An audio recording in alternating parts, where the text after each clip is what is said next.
अस्सलाम वालेकुम दोस्तों, मैं हूं गुलाम सरवर। तमाम दोस्तों को इंश्योरेंस की दुनिया में खुश आमदीद। दोस्तों, आज एक नई वीडियो के साथ और एक नए टॉपिक के साथ आपकी खिदमत में हाजिर हुआ हूं।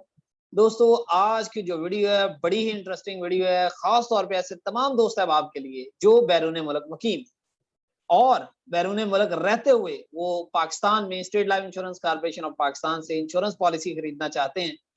तो आज की जो वीडियो है उन दोस्तों के नाम है, क्योंकि ऐसे तमाम दोस्त अहबाब जो ये जानना चाहते हैं कि किस तरह से बाहर के मुल्क में रहते हुए हम इंश्योरेंस पॉलिसी खरीद सकते हैं स्टेट लाइफ से, क्या उसका प्रोसीजर है, कौन कौन से जो डॉक्यूमेंट हैं वो रिक्वायर्ड हैं, कहाँ से वो फिल करवाने हैं, कहाँ से वो टेस्ट करवाने हैं, किस तरह से ये सारा प्रोसीजर जो है वो मुकम्मल होगा, कैसे ये प्रोसीजर फुलफिल होगा।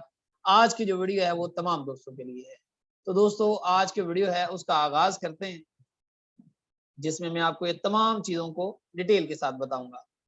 सबसे पहले दोस्तों, ऐसे तमाम दोस्त अहबाब जो इंश्योरेंस पॉलिसी खरीदना चाहते हैं बाहर रहते हुए, तो अगर वो मुझसे पॉलिसी खरीदना चाहते हैं तो मेरा जो कॉन्टैक्ट नंबर है, चाहे वो व्हाट्सएप पे है या चाहे वो ईमो पे है, 0332656933, ये मेरा कॉन्टैक्ट नंबर है।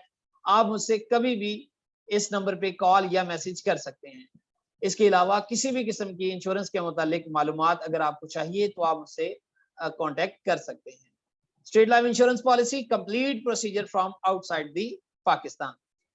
कौन कौन से जो डॉक्यूमेंट है वो रिक्वायर्ड होंगे, कौन से डॉक्यूमेंट जो है वो स्टेट लाइफ की तरफ से आप तक पहुंचाए जाएंगे, कौन से डॉक्यूमेंट जो है वो आपको अटैच करके देना होंगे, तमाम चीजें इस पेज के ऊपर मौजूद है।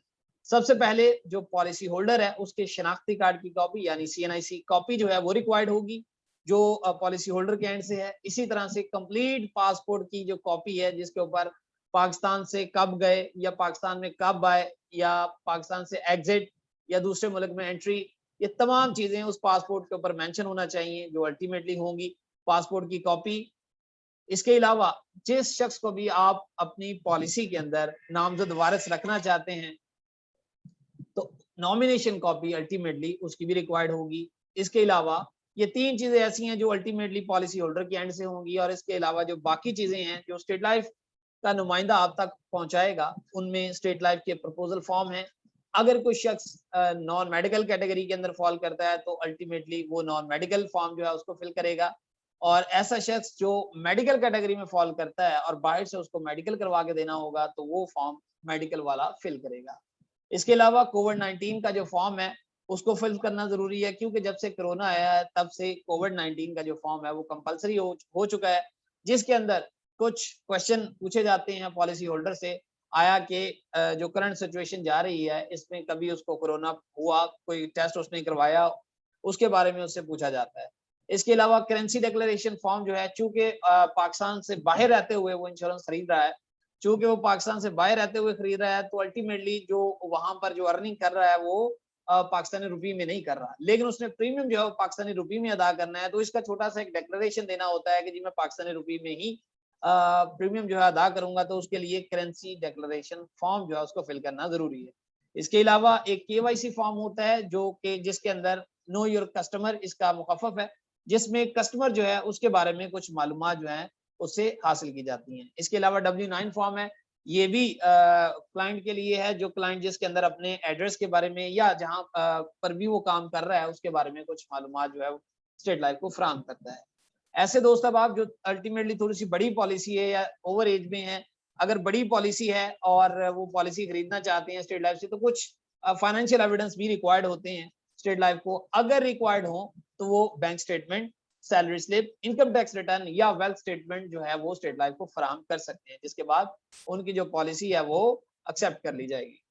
दोस्तों, ये तमाम फॉर्म जो है मुकम्मल करने के बाद अगला जो स्टेप है वो बड़ा इंपॉर्टेंट और बड़ा जरूरी है, वो ये है कि किस तरह से इन फॉर्म को अटेस्ट करवाना है। जो सबसे अहम चीज है बाहर रहते हुए, जो पाकिस्तान और बाहर के मुल्क में रहते हुए लोगों दोनों में फर्क डालता है, वो यही है कि आपको बाहर रहते हुए फॉर्म मुकम्मल करने के बाद इन फॉर्म को पाकिस्तान एम्बेसी यानी कॉन्सुलेट ऑफिस ऑफ पाकिस्तान वहां से अटैच करवाना होगा। वहां से आप विटनेस करवा सकते हैं, वहां से विटनेस करवा के आप पाकिस्तान भेज दें तो ये फॉर्म आपके एक्सेप्ट हो जाएंगे। अगर कोई शख्स यहाँ पर नहीं जाना चाहता यानी पाकिस्तान एम्बेसी में नहीं जाना चाहता, اور اگر وہ خلیجی ممالک میں رہتا ہے جس میں خاص طور پہ سعودی عربیہ ہو گیا، اس کے علاوہ دبئی ہو گیا، تو وہاں پر چونکہ کفالت کا نظام ہے، کفیل سسٹم ہے، تو وہاں پر کسی بھی کفیل سے یا اپنے کفیل سے ان فارم کے اوپر اٹیسٹیشن کروا کے بیچ سکتا ہے، تو بھی اس کے فارم ایکسیپٹ ہو جائیں گے۔ اس کے علاوہ اگر کوئی شخص باہر کے ملک میں ملازمت کرتا ہے تو وہ اپنے HR ڈپارٹمنٹ سے بھی اپنے فارم کو اٹیسٹ کروا کے پاکستان بھیج سکتا ہے۔ اب یہ وہ مرحلہ ہے جو اکثر و بیشتر لوگوں کو پریشانی ہوتی ہے، لیکن یہ مرحلہ انتہائی ضروری ہے۔ اس کے بغیر باہر سے آپ کبھی بھی پالیسی اپنی نہیں پاس کروا سکتے۔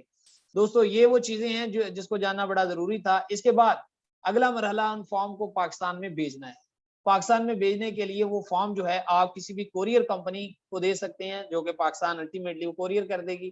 اگر کوئی شخص آپ کا رشتہ دار، کوئی دوست احباب وہاں سے آ رہا ہے پاکستان، آپ اس کے ہاتھ سے بھی اپنے انشورنس ڈاکومنٹ کو بھیج سکتے ہیں، لیکن اس میں ایک شرط ہے کہ وہ شخص جو لا رہا ہے اس کے ٹکٹ کی کاپی اور اس کے پاسپورٹ کی کاپی بھی ان فارم کے ساتھ اٹیچ ہوگی، تاکہ پتہ چل سکے کہ واقعی یہ شخص جو ہے وہ باہر سے فارم پاکستان لے کر آیا ہے۔ دوستو یہ ہے پروسیجر، باہر بیٹھے ہوئے آپ پالیسی کروا سکتے ہیں۔ امید ہے آپ دوستوں کو تمام کے تمام پروسیجر کی سمجھ آ گئی ہوگی۔ اس کے علاوہ کوئی بھی شخص کسی بھی قسم کی معلومات جو ہے اگر حاصل کرنا چاہتا ہے تو وہ مجھ سے کانٹیکٹ کر سکتا ہے۔ جلدی دوستو ایک نئی ویڈیو کے ساتھ اور ایک نئے ٹاپک کے ساتھ آپ کی خدمت میں حاضر ہوں گے۔ تب تک کے لیے اپنا خیال رکھیے۔ اللہ حافظ۔